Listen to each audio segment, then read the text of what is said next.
esforço do juiz, né, do Celso Celidoni, do procurador-geral e, obviamente, do nosso ministro revisor, mas quando se fala em comando, e especificamente de um caso que teria ocorrido na base de Santa Maria, está falando do comandante, não está falando de outra pessoa. Aliás, essa é a jurisprudência hoje do STF, que está processando meio mundo nesse país aqui porque falou mal do STF. Eu nem concordo com isso, mas é o que está acontecendo no Brasil hoje. As pessoas falam mal do STF numa conversa de bar ali e vão sendo processadas com a Polícia Federal dentro das suas casas aí, e sendo presas sem nem saber, se os advogados não terem acesso a absolutamente nada. Tem a jurisprudência do país que contraria um pouco isso daí. E a outra coisa... Nesse caso, Vossa Excelência vai me dar a palavra, tenho certeza, que não, esse exemplo não deve ser utilizado para o voto de Vossa Excelência. Não, meu voto não citou. Vossa Excelência tem conhecimento suficiente e, acima disso, para utilizar esse argumento aí. Então, por favor, esse argumento eu acho que não se deve ser utilizado aqui no tribunal e nem em outras hipóteses. Como outros argumentos que foram utilizados em outras oportunidades para condenar, porque a pessoa tinha o poder hierárquico, portanto ele comandava aquilo tudo. Então são coisas assim que servem em certos instantes, mas que eu recomendo e eu sugiro que Vossa Excelência não precisa disso. Não deve nem citá-lo, porque para fundamentar seu voto. Não está fundamentando meu voto. Vossa Excelência tem fundamentos melhores do que essa citação. O meu voto está excelente, eu estou bem consciente disso. Modéstia à parte. Não, o meu voto, o seu também está muito bom, só que eu discordo dele completamente. Enfim. Mas é um fato, né? A gente hoje está vendo aí uns absurdos aqui. Filho, retorna a palavra ao ministro relator, ministro Amaral. Obrigado, senhor presidente. Obrigado, ministro Coelho. Bom, só pequenas considerações, porque assim, o voto do ministro Coelho foi bastante completo e demonstra até o valor do tal do escabinato, né? Assim, das visões diferentes sobre o mesmo problema. Obviamente que eu trago em mim todos os 46 anos de serviço aí. É engraçado assim, o problema psicológico só apareceu... Eu tenho um pouquinho mais de tempo. Não, mas serviço público não é serviço militar, ministro. Aí eu tenho que desculpar, aí só me desculpe, eu nem quis causar nenhuma ofensa com isso. É que esse é um ato eminentemente militar.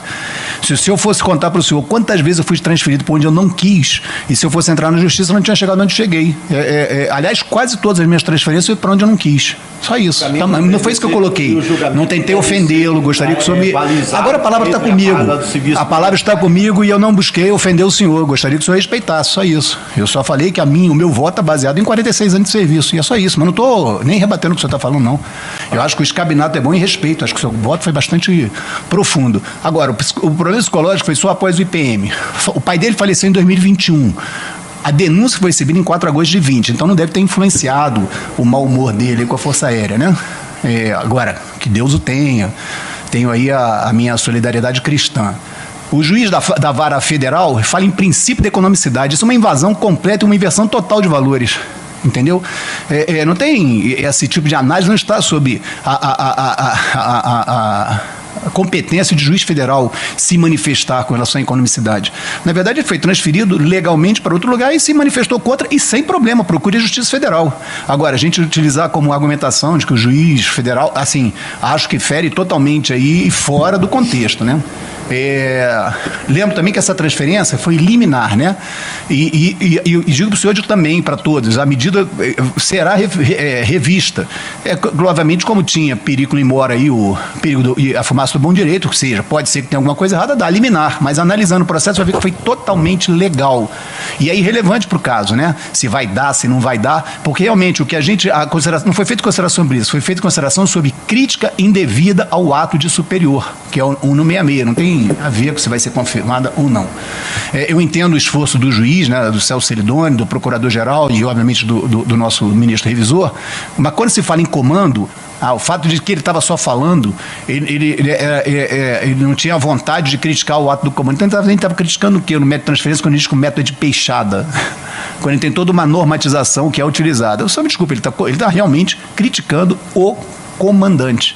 É assim, mas é como eu vejo, mas como eu disse, é muito rico o escabinato, vamos escutar aí as discussões e as pessoas formarem suas opiniões, nossos companheiros aí a respeito do tema. Muito obrigado. Obrigado, ministro Amaral.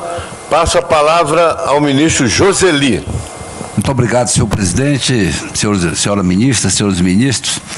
Eu gostaria de pontuar nesse momento, embora o mérito da questão é mais a crítica do que a própria transferência em si, mas é um momento muito oportuno para me trazer essa minha preocupação. Eu participei de uma comissão no Conselho Nacional de Justiça para nós ampliarmos a nossa competência para o direito administrativo e o direito militar.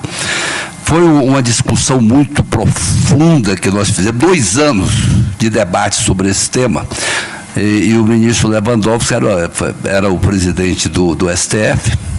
E nessa comissão estivemos como presente a ministra Tereza, que hoje é ministra do STJ, e o ministro Lélio Bentes, que hoje é ministro do TST. Um dos problemas sérios que nós temos na Justiça Federal é o direito administrativo. E nós queremos o direito administrativo e o direito militar. Especialmente no direito administrativo, trata principalmente na área do ensino, que o ministro Amaral conhece muito bem, como o ministro Puntel, e trata também que nós temos muitos problemas na administração militar, é o problema das transferências, né? Nós tínhamos um exemplo naquele ano, naquele momento, foi extinto um parque de material em Recife, e um engenheiro que especificamente só tinha aquela área para exercer sua função entrou na justiça para não ser transferido. E teve que desviar a discussão e o juiz dá.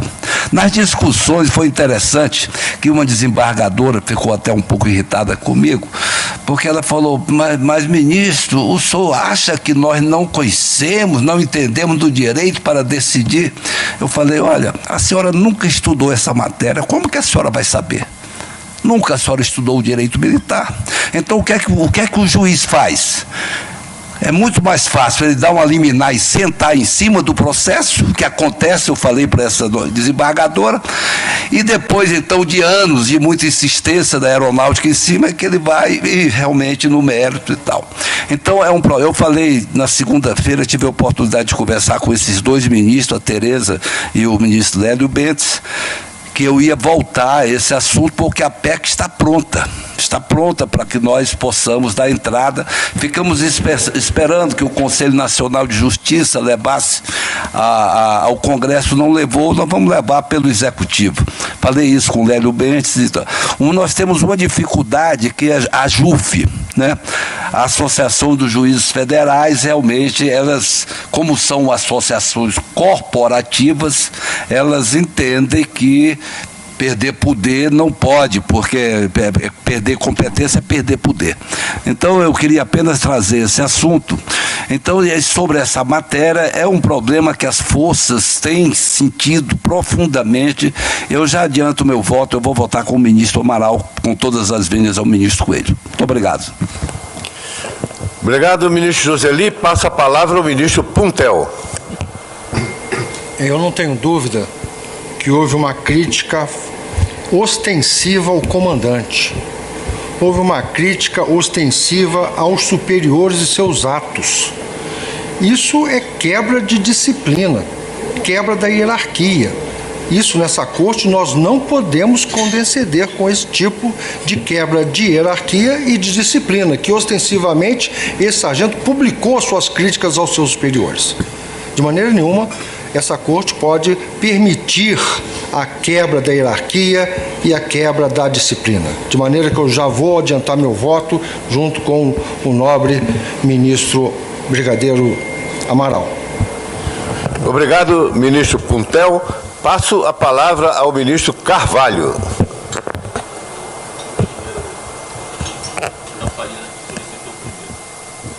Ele está aqui depois do Aquino. Você, Aquino e ele. Desculpe. Senhor presidente, senhora Carvalho, ministra, pela senhores consideração. ministros.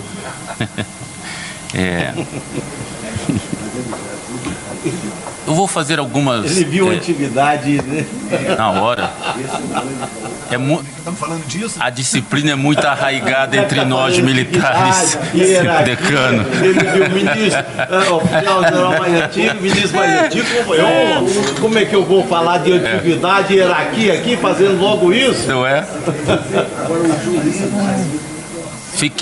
Fiquei até vermelho agora, hein, decano? Tem o mesmo peso, mas aí é outra coisa. Mas com a aquiescência de Vossas Excelências, eu gostaria de fazer algumas considerações a respeito do tema movimentações, porque foi um assunto que eu me debati e trabalhei nos últimos anos. Para os senhores terem uma ideia, o Exército, estou falando do Exército, tem uma média de 15 a 18 mil movimentações anuais. E há todo um planejamento para isso. E é claro que vários militares se sentem, vamos dizer assim, não tão bem aquinhoados com os seus destinos. Mas a Força, e acredito que a Aeronáutica e a Marinha têm os mesmos dispositivos, ela permite ao militar manejar requerimentos, reconsiderações de ato, expondo os motivos, a fim de que a Força, analisando, possa reverter a sua decisão. Isso é extremamente importante. E também hoje nós temos um cenário diferente. Militares, casais de militares. E nós temos que movimentar estas duplas. Então, o militar aqui em questão, eu não sei se consta nos autos, mas o que eu percebi é que ele não manejou nenhum documento administrativo solicitando que fosse retificada a sua movimentação. Não vi. Então, é a primeira coisa que eu coloco aqui. O segundo, como bem adiantou aí o ministro Joseli, a Justiça Federal... Só uma pequena... Pois não, ministro. Pequena observação só. É que não era o plano original. O plano original, ele estava ficando lá. Aí mudou o comandante e aí o novo comandante mudou aquele plano, fez uma modificação do plano e o movimentou para Santa Maria. Surgiu uma necessidade de Santa Maria e tinham duas pessoas que atendiam. Ele era o mais antigo e tinha mais moderno. Então foi ele movimentado. Foi isso uma das alegações, até do juiz federal que utilizou quando concedeu a cautelar, foi exatamente, alegou isso, que tem ofendeu a antiguidade, porque movimentou o mais antigo em vez de ter movimentado o mais moderno. Então foi uma modificação do plano. Isso começou por causa dessa modificação. Isso tudo foi isso, porque se a modificação do plano não fosse essa, tá, não tivesse acontecido, não tinha problema, é lógico. E também, se tivesse movimentado mais moderno e não o mais antigo, que no caso era ele, também não teria, é lógico. Mas são essas coisas. Então, não é o plano, não é que ele tivesse sido dentro do plano original estabelecido, ele tivesse ido, vamos dizer, para Curitiba, por exemplo, né? E aí ele dissesse não, aí pedisse para modificar, em vez de Curitiba, ele, com Sua Excelência mesmo sabe, parece que apresentam 5 opções, né, para no plano de movimentação, quando tem 3. Então, no Exército eu não sei quantas, se são 5 ou 3. Então, apresento essas opções. Se ele tivesse, talvez... Na última, ele pediu, será que tudo? Mas não foi isso. É que ele foi atendido, não movimentar. E aí veio a modificação no plano e movimentando para Santa Maria. Foi isso a complicação toda. E foi por causa disso que o juiz da Vara Federal deu. Quer dizer, conhecendo ou não conhecendo vamos dizer... a estrutura, a forma de movimentação, ele concedeu e ainda alegou hierarquia hierarquia, dizendo que não foi respeitada a hierarquia, o mais antigo foi movimentado, não o mais moderno. Só isso. Ministro Decano, eu agradeço as considerações do senhor e parto delas para a minha segunda ideia. Certo. Por quê? A Justiça Federal, e como bem frisou o eminente ministro Joseli, dos objetivos da Justiça Militar também é abarcar os fatos e atos administrativos. Eu não sei, porque eu não tive acesso a este processo, mas pela celeridade, eu não sei se o juízo federal aqui ouviu a Força.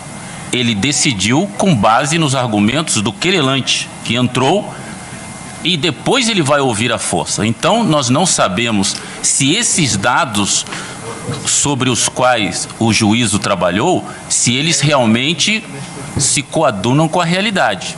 É o primeiro ponto que eu coloco.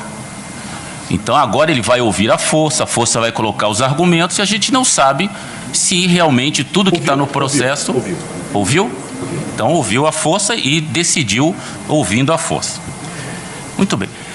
A força, quando vai movimentar, agora eu vou tratar do Exército. Os militares elencam suas prioridades. Pode ser 3, 5, 10. Mas não significa que as movimentações ficarão adstritas a essas prioridades. A força pode movimentar para outra guarnição que não conste das prioridades do militar. Porque é interesse do serviço. É assim que nós trabalhamos. E eu não sei também, como coloquei, se ele manejou requerimentos e também ele colocar que problemas de ordem particular, se nós pegarmos centenas, milhares de militares que são movimentados e eles colocarem seus problemas de ordem pessoal, publicarem, ficará um pouco complicada a administração militar. E indo ao teor do artigo 166, que é publicar é tornar público. Se 2, 3, 4, 10 pessoas têm ciência, já se tornou público. E segundo, criticar ato de seu superior hierárquico. Não tem nada escrito que é o superior imediato. Seu superior hierárquico. Então, quem movimenta na Força Aérea Brasileira e alguém critica essa movimentação, ela está criticando um superior hierárquico. Então não é o comandante da OM, não é o comandante da subunidade, é o superior hierárquico. O comandante da força é um superior hierárquico. Quem o movimentou é um superior hierárquico. Se ele criticou, ele está criticando um ato de superior hierárquico. Eu não tenho dúvida sobre isso. Então essas considerações que eu queria colocar apenas para tentar contribuir um pouco com o debate. Muito obrigado, senhor presidente. Obrigado, ministro Carvalho. Passo a palavra ao ministro Aquino. Muito obrigado, senhor presidente. Eu busquei aqui, dentro do artigo que o nobre sargento foi condenado, né, no 166, e li, evidentemente, o artigo até o fim. Né? E chega no fim, ele diz assim: ou a qualquer resolução do governo. Ok. Então, o comandante-geral de pessoal, ele é um ente da administração do governo. E quando ele publica no Diário Oficial, lá, resolvo transferir por necessidade de serviço, ou ex officio, ou o que quer que seja, o fulano de tal, ele está fazendo uma resolução. E nesse caso, esse militar, ele criticou uma resolução que foi publicada no Diário Oficial, que provocou a movimentação dele. Então, eu acho que, diz assim, é uma coisa que não tem nomes diretos, tem funções. E cada função, evidentemente, tem um homem atrás que muda no dia a dia, em função das necessidades da administração militar. Né? Então, no caso, no meu entendimento, aí, né, tirando a motivação, movimentação ou não, ele houve, para mim, uma crítica a uma decisão tomada pelo gestor que tinha a responsabilidade de assim agir e que fez tudo legalmente dentro ou através de uma resolução publicada no Diário Oficial. Então, no meu particular entendimento, houve sim uma crítica direta a uma resolução tomada pela administração militar, o que cabe o apenamento que foi dado aí nesse caso específico. Seria essa a minha consideração mais objetiva. Muito obrigado, senhor presidente. Muito obrigado, ministro Aquino. Passo a palavra ao ministro Farias. Muito obrigado, senhor presidente, senhores ministros. Falando por último, tem vantagens e desvantagens, né? Uma das desvantagens é que praticamente já esgotaram os argumentos que a gente gostaria. E a outra é a vantagem que nós aprendemos já mais um pouco. Praticamente as minhas colocações já foram trazidas pelos meus antecessores aqui ao microfone.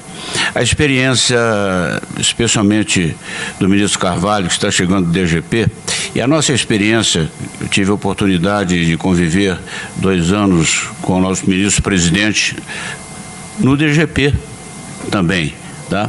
Então, nós somos, de alguma forma, conhecedores dessa problemática das transferências. Nós vivemos intensamente as transferências.